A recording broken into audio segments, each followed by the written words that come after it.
So everybody want to know how I keep whipping up everything so fast while being a CEO and a full-time artist. I'm sitting here trying to tell you this, Terrence.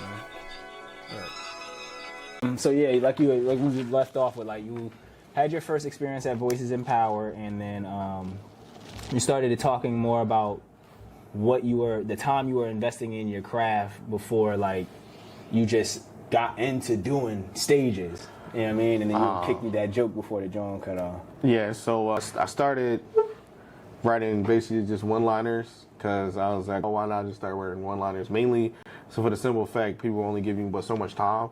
So one-liner was, what's the difference between one knee and two knees?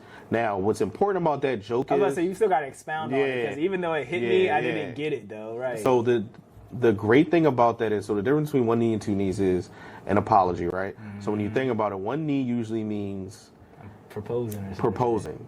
You know, in the sense of, yes, baby, I love you, I appreciate you, I'm glad to have you in my life. And then two knees usually means, yes, baby, I love you, I know I fucked up, can you please forgive me? So one knee and two knees. Yeah. So, but that's joke writing, and it's like a... Oh my gosh, that's damn near like genius level, because it's original, right? It's like, that's no why one has I like that joke. it. Yeah. And then, but what makes it cool about that joke is when you're a comedian, and I don't know how many people actually do it, you want to be able to flip that joke into anything I want to flip it into. Okay. So that one knee versus two knees can turn anything. I can make that joke dirty, you know. Like that, the one knee versus two knees is clean. Like the apology one is clean. But you just said it, you could flip it. I can flip it to something disgusting. I can flip it to, you know, what's the difference between one knee and two knees, and I'm like positioning. Like, yeah.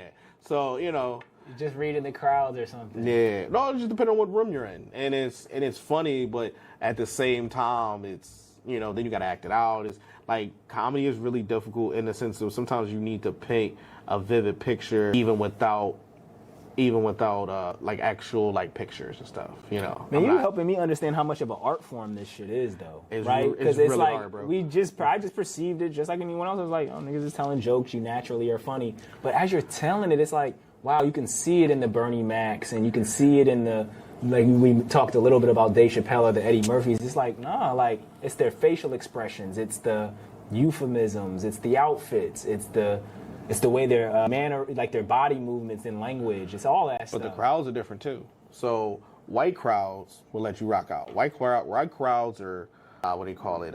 They call it main stages, main rooms, and stuff like that. They'll let you rock out because they love comedy. Like, they love comedy. Like, they want to hear the joke and be like, oh, and have that oh moment that you just had. But black crowds don't care. So when they just quote unquote the Chitlin circuit, they don't want to hear none of that. They didn't pay $25. They make me laugh. I had a hard day at work. Yeah. I need these jokes fast and quick. You ain't talking about fucking, you need to be talking about fucking, because that's what I want to be doing. Right. Like, ain't no... I want you to relieve me. Yeah. I want relief from this. So black crowd... Not me, but I'm playing the devil's advocate. Yeah. God's But that's the thing. Like, I've done shows where it has been crickets. Like, oh, I'm not feeling this at all. But then...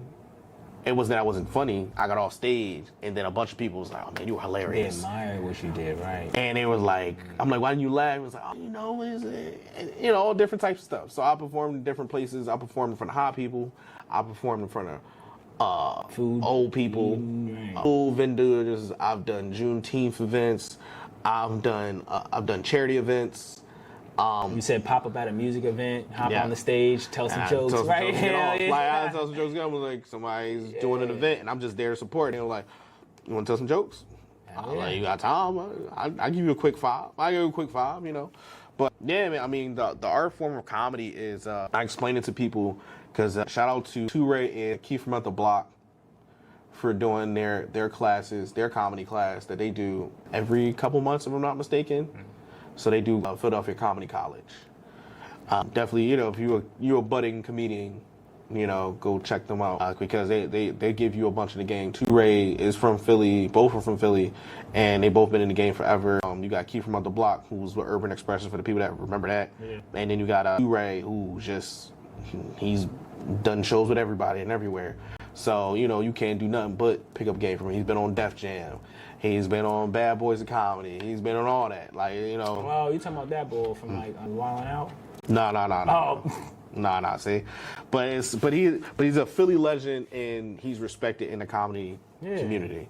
So, and he's no slouch. He's a beast. So you just put me on with what my next point of it was like we talked a little bit about when we started, and then how like some of the vibes transition, right? So you talked about different crowds, and I was talking about like when I first got here, I fell in love with Philadelphia open mics because it was like I was stepping into a whole world of creatives, and there was like this camaraderie and this support and this upliftment.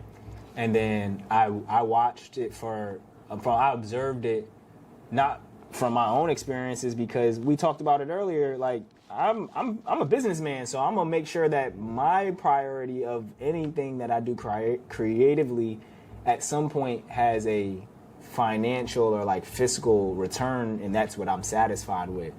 But then I would recognize like people are looking for what you just mentioned, which is, you know, people's having a good experience, or like that their work has actually impacted someone. And I'd be noticing for myself, I'm like prefacing the hell out of this because I don't want to upset nobody, but to keep it a bean and keep it real, the event's kind of starting to feel like turned down, right? It's like they're not having that same level of like, yeah, you didn't have to laugh, but you just said it. When you did that one thing, the first time it felt like people were engaged. They appreciated what you did. Like, what do you think is the difference from then and now? That first time you did voices, like you said, it wasn't even a comedy strictly event. Right. And then now we getting on stages, and it's like, didn't you come here to laugh? Like, what's going on? So Voices used to do all different types of artists, essentially dancers. Yeah, The only thing they didn't do was they didn't play your music, so you had to do it a cappella. Okay. But yeah, and obviously at that point, that's poetry. But then the branding of it made sense for them, which I understand why they switched totally to poetry. It makes, like you said, fiscal sense. Like, it's a poetry show. People want to hear poetry. That's what people came for, essentially. Now, the laughter is usually free. I performed here at Rec before when they did their open mic a couple times, and I rocked. Like, and the person who went before me was a singer, and that person got 2 standing ovations. Word. Yes. Yeah. When they got off the stage, and then they was like, give him another, and they gave him another round of applause. Word. I had to follow that. I was telling jokes. Ain't no music. And then the way Bull brought me up was weird. He's in Twanny 2 times.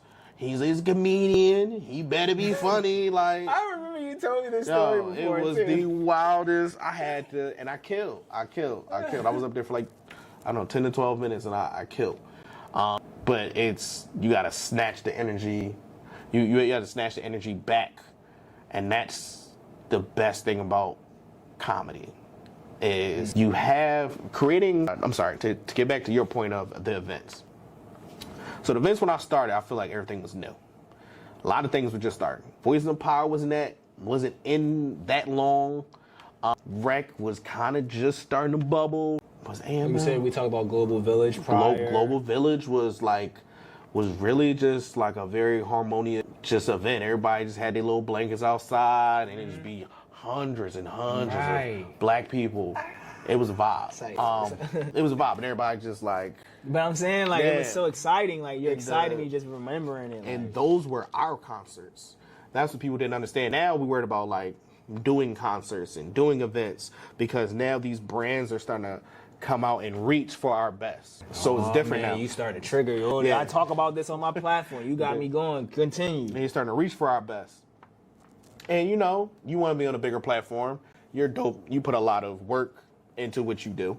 So of course you want to be appreciated with that. And you know, money helps. So you get to do your art form and get paid for it. That's the best thing. So yeah, I'm going to go out. I'm not going to do your event, but I'm going to do that event. I'm going to do 2 other events. But then it's a situation of when we were all starting out, when you came, when I started, not the comedy, but the art in Philly was just starting to change. The Laugh House had just closed. Yeah, Laugh House just closed like a couple years ago. So now you got to find somewhere to do comedy. Yeah. Poetry-wise, I think Just Words had just closed. Yeah. So that was a huge, shift. They left a huge void. So it was just one of those things, and a lot of people don't know the artists that came out of Just Words. They all full-time artists now. Good majority of them people. A lot of them people that used to go to Just Words, either you're still building, but you're like middle tier, or I get paid for my art now. Rec had coined this term that I heard for the first time. Maybe they got it from somewhere else. They said middle class artists, right? Where you can go out and get paid like middle class people in America. Like you said before we started the teacher salary from the artist's career. It's tiers to this shit. Yeah. It's tiers to this shit like any other art form. Like you, for example, I mean, think of a big, like you think of somebody like Chill Moody, right?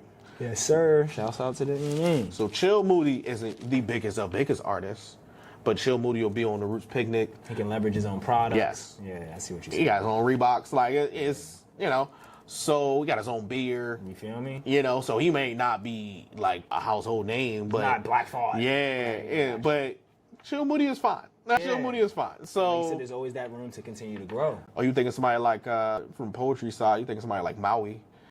And I just think I seen her when I went to go see 19 Keys. Was she on that lineup, or are you familiar? I think how's her name spelled? Maui.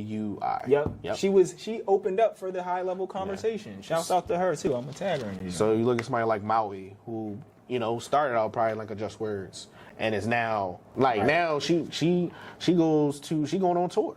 Bro, when I seen her on the tour, I'm like, who's this lady? I've never seen her before. 300,000 followers. Big content. I'm talking about like, and then even the lane she speaks to about relationships. I'm like, where is this lady? Like, so it's like you just said, like. She goes on tour, and she brings people with her on tour, all the poets on tour with her. Poetry tour.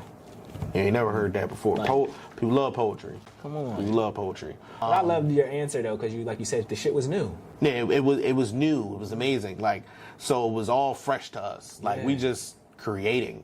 Wow, I came at a good time then. That's what that sounds like. You came at a great time. You came at a great time because before it was just scattered, and then that's when it started to organize a little bit. Yeah. So it was like, yo, you here, and it was weird because it was almost like, as anybody's ever seen the Warriors, it was kind of like everybody was part of their own little, not cliques, but groups. Like, damn, these core people are with Rec. And then these core people, like, this is Global Village people. These are the people you need to talk to. Yeah. Like, you need to do something with them. This is who you talk to. This is who you talk to with Rec. And then in between that time, AMF showed up. So, and then you showed up. So right, it's like it's filling in. You're adding to my next question. So it was a nice little diamond of like, yo, you can do all these different shows if you want to. Like, you just gotta reach out. Like, but they all be packed. Maybe like 200-300 people. Like, god damn, and they threw the best parties. Like, you got some of the best poetry, and it was just safe when nobody fight. And also, I want to bring out about a time of which they were talking about violence in Philly, and no one was promoting, like, on the national circuit, like what we were doing in the underground and what we were building. Yeah. So all the people that came to all these events, you ain't never heard about nobody getting shot. Nope. With no fights. Nope. I don't know about the other thing. Yeah, no fights. But you didn't hear about these things because it wasn't about that. It was about the art. Like, perfect example being The Farm. Yeah. Man, we had that dome rocking like a concert. Like, it was a concert, and it's like back to back. There's an event and then another event. We in the middle of the hood. Yo, right. We was in the smack in the middle of the hood. Somebody got shot around the corner, but we party. Yeah. Just as a full concert. The farm. Yep. We had a farm. You just said it, right? We had a farm. An urban farm. Oh my gosh, you got me so excited talking about this because it's like, and then it's like, I'm feeling so good about this conversation because you see it from that perspective that I see it from, where it's like, it's a good thing to do, but then there's that business element to it that was so like invigorating and motivating, that was like, yo, I'm actually creating a career now. Like, this feels like I'm getting something that's actually gonna make me professionally stable. That's where it got weird. That's why I started. That's why I did this right. That's where it started going left. That's where it got weird. People money started looking funny. And you mentioned something very key. Some of our brightest and best got pulled out. So then it requires. I tell this story about how, right, I love meeting people who have the careers of creatives, right? So it's like you're a creative and you get paid that $500 for a video shoot, right? And you're like, well, this is great. Like I was just going to work at I wasn't getting this. And so but then you don't realize editing, the hours that you got to go into it, the shoot itself, transportation, feeding yourself. So that 500 really turns into the same thing you was getting at work anyway. So then you move to, okay, I've done $5,500 video shoots, right? I've made $25,000 from doing this. I should have just got a job, right? Because I could have gotten a job shooting camera, or like you said, worked with a larger company, independent contractor. They would have just gave me the $50 or $60 or $80, $100,000 to do what I just did freelancing, right? Probably less. Right. You could probably do 5 good projects, get paid the same amount. It's the quantity versus quality conversation people always have. So sidebar, what's the name of that DJ? You remember before every Meek Mill song? Is it what was the name of that guy? Wow. He signed to Rock Nation. He produces a bunch of stuff for Rock Nation now. Make sure y'all get us in the comments, man. Yeah, because I can't remember his name, but yeah. We grew up on that guy's music. We all the same age. Like, I went to a party, like, you weren't living here at the time, but we had parties, like, when I was in Philly, like, $20 parties. Like, we had it at clubs. So we would go, pay, and the dude that was producing all these different little party groups' music was one guy. And he ends up being one of the main producers in a lot of Meek Mill stuff. And now he's signed in with the whole nine. But once again, it goes back to what you're saying is that's kind of people's purpose. And the hard thing about getting what you want is then what are you going to do with it once you get it? So you just got to the next part of my analogy, which is you get the career in what you want. Let's say it's the same videography thing, right? So now you show up for Wells Fargo, the Eagles, Pepsi, $80K, right? You do that for 3 years. You're like, well, now my aesthetic, my brand, my textures are associated with y'all stuff. When people see it, they're looking for my signatures now, right? I'm stamped into your company. And so what happens is you're like, well, I need a raise, right? Intellectually, I've added, the property that you have here, I've added value intellectually, right? Whether it's, I added maybe some Philadelphia swag to it from the trenches. Y'all need to connect with a larger black millennial demographic, whatever it is, right? You filled that up and you helped build that company. So you're like, give me a raise. You can maybe get 1 raise, you get 2 raises. Now you the $130,000 graphic designer. They're like, well, look, nigga, we about to slash you in half, pay 2 people $60K now. We about to